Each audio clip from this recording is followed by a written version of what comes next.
मिलई तई नाई नगे पगली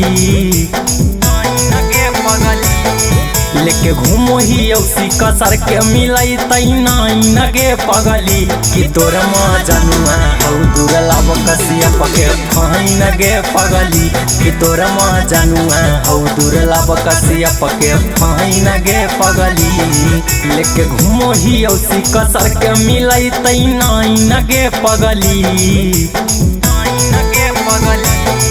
लेके घूमो ही औसी कसर के मिलई तई नाई नगे पगली कि तोर माँ जनुआ हौ दुर्ला बकसिया पके फाई नगे पगली कि तोर माँ जनुआ हौ दुर्ला बकसिया पके फाई नगे पगली।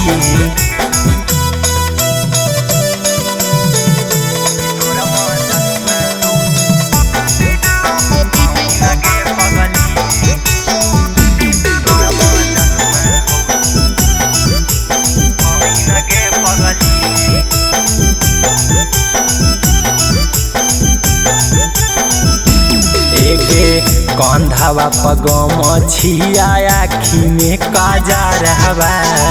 के करा में दहम है जे मिलाई तहिना जा रहबा एके कंधावा पगम छिया आखी में काजा रहबा के करा में दहम है जे मिलाई तहिना जा रहबा आगे चेहरा से डर हलही पूरा उजाई नगे पगली आगे चेहरा से डर हलही पूरा उजाई नगे पगली कि तोर माँ जनुआ हौ दुर्ला बकसिया पके फाई नगे पगली कि तोर माँ जनुआ हौ दुर्ला बकसिया पके फाई नगे पगली।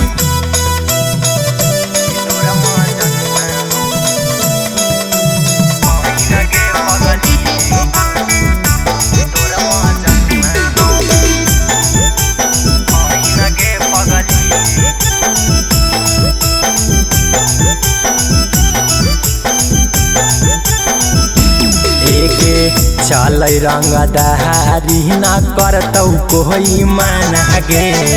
हमारे से डरो है दारोगा पुलिस थाना गे चल रंगदारी ना करतौ कोई माना गे हमारे से डरो है दारोगा पुलिस थाना गे आगे अहिरा कुंदन से के मिलई तई नाई नगे पगली आगे अहिरा कुंदन से के मिलई तई नाई नगे पगली कि तोर माँ जनुआ हौ दुर्ला बकसिया पके फाई नगे पगली कि तोर माँ जनुआ हौ दुर्ला बकसिया पके फाई नगे पगली।